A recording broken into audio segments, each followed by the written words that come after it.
एकादशी के दिन बन सके एक बेलपत्र, उस बेलपत्र के मध्य भाग में बीच वाली पत्ती पर लाल चंदन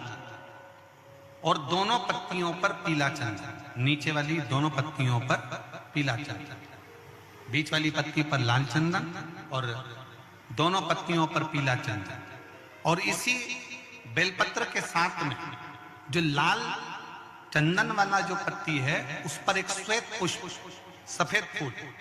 रखकर आप अपनी कामना कर कर, जब आपको जल चढ़ाते चढ़ाते 3 महीना, 4 महीना, 5 महीना, 6 महीना आपके हो जाए और बाबा देव अधिदेव महादेव को जल चढ़ाते चढ़ाते समय बीत जाए, तब बाबा से अपने दिल की बात कहने के लिए लाल चंदन, सफेद पुष्प, पीला चंदन दोनों पत्तियों पर अपने हाथ में लेकर कामना कर कर अशोक सुंदरी वाली जगह पर जब हम उसको समर्पित कर, अशोक सुंदरी वाली जगह पर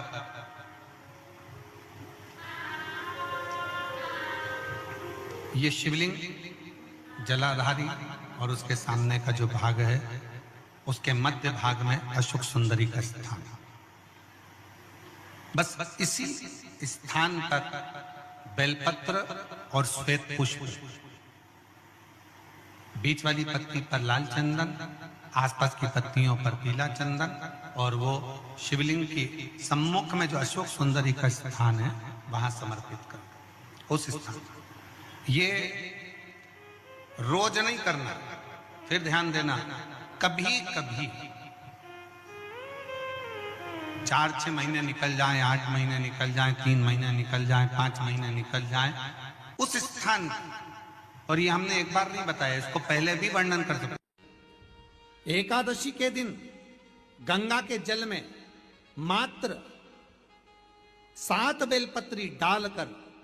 जो नंदीश्वर भगवान अर्थात जो शंकर जी के शिवलिंग के सामने नंदी होता है, उस नंदी के चरण पर गंगा का जल चढ़ाकर बेलपत्री शिव पर समर्पित कर देता है, उसके घर में रुपया रुकना चालू हो जाता है। फिर वो गलत जगह पर नहीं जाता,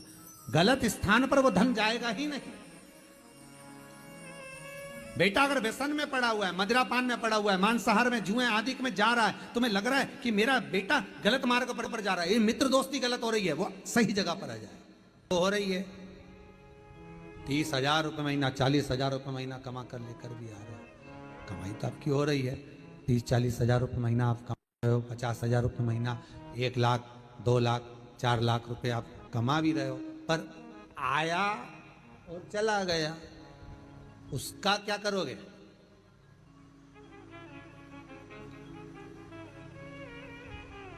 उसका करना क्या है?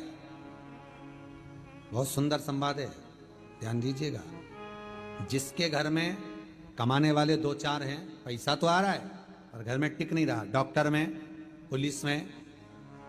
एक्सीडेंट आदि में, कहीं गलत जगह पर व्यसन में अगर पैसा जा रहा है, जुए में, मांसाहार, मदिरा पान, या कहीं आया पैसा, पैसा आने में कमी नहीं, आ रहा है पर टिक नहीं रहा, रुक नहीं रहा, कोई मांगने आ गया, दे दिया, फिर वहां से अपने पास नहीं आ रहा, अपन कह रहे भैया हमारा पैसा लौटा दो, नहीं आ रहा।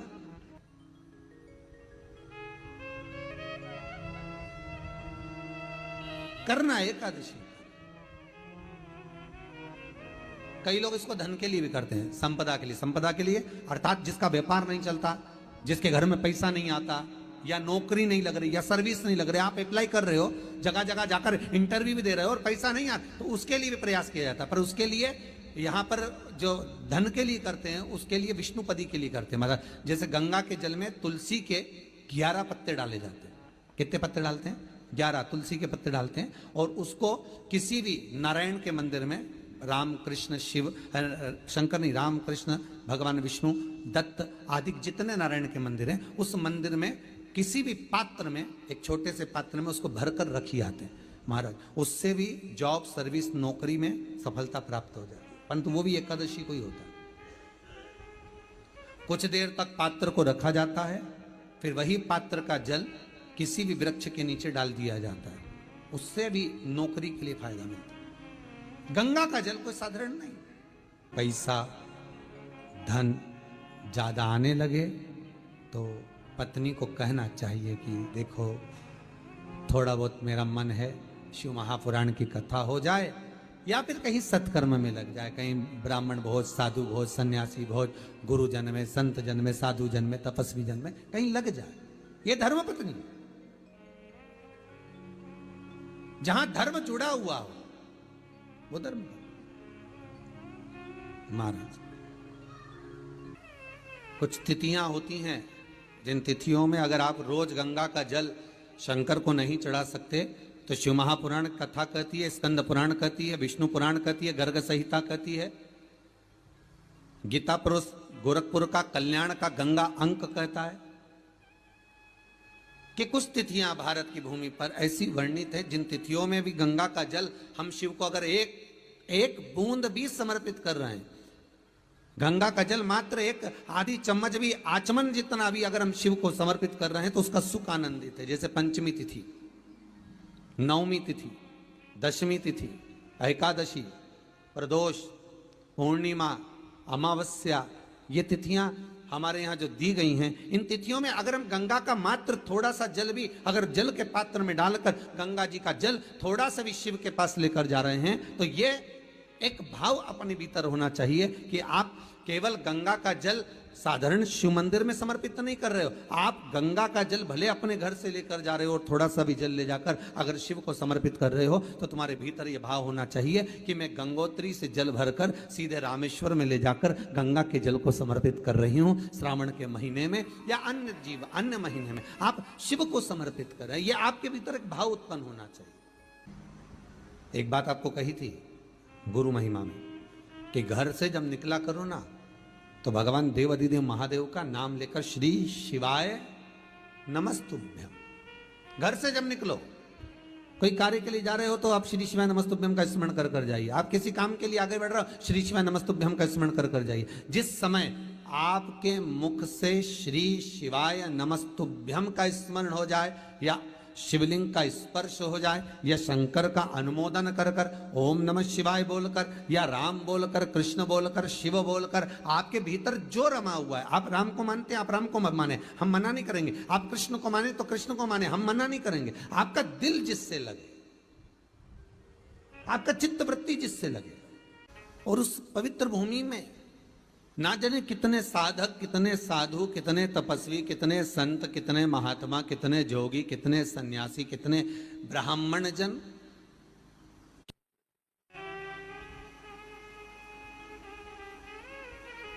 पवित्र भूमि,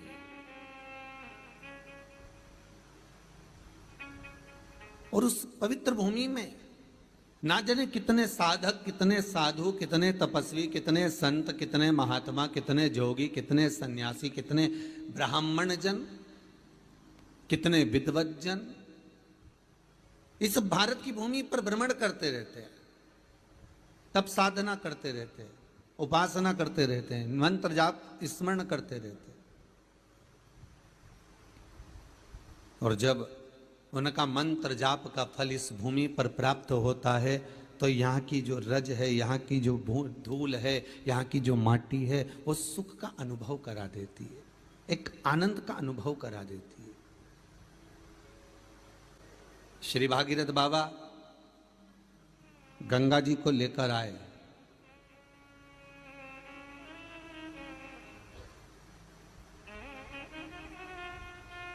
भागीरथ बाबा तो गंगा जी को लेकर आए 60,000 काकाओं के उद्धार के लिए, और वो गंगा भी बहती हुई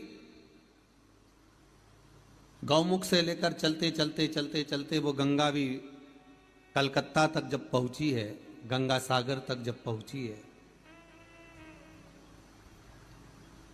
तो उसके घाट पर, उसके तट पर, गंगा महारानी के किनारे पर जितने जितने भक्त, जितने साधु, जितने सन्यासी, जितने साधक, जितने उपासक, जितने जीव रह रहे हैं, ये गंगा उनका कल्याण कर रही है। और जो उसकी शरणागति में जा रहा है, गंगा उसका उद्धार कर रही है। गंगा किसको संवारती है?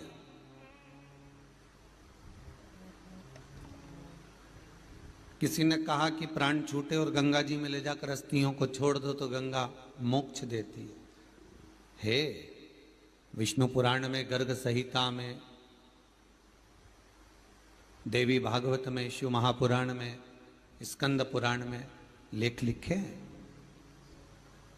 कि गंगा जी ने शंकर जी से वर मांगा था कि मेरे जल में जब तक जीव की अस्थियां पड़ी रहेंगी तब तक वो जीवात्मा वैकुंठ का भोग भोगेगी।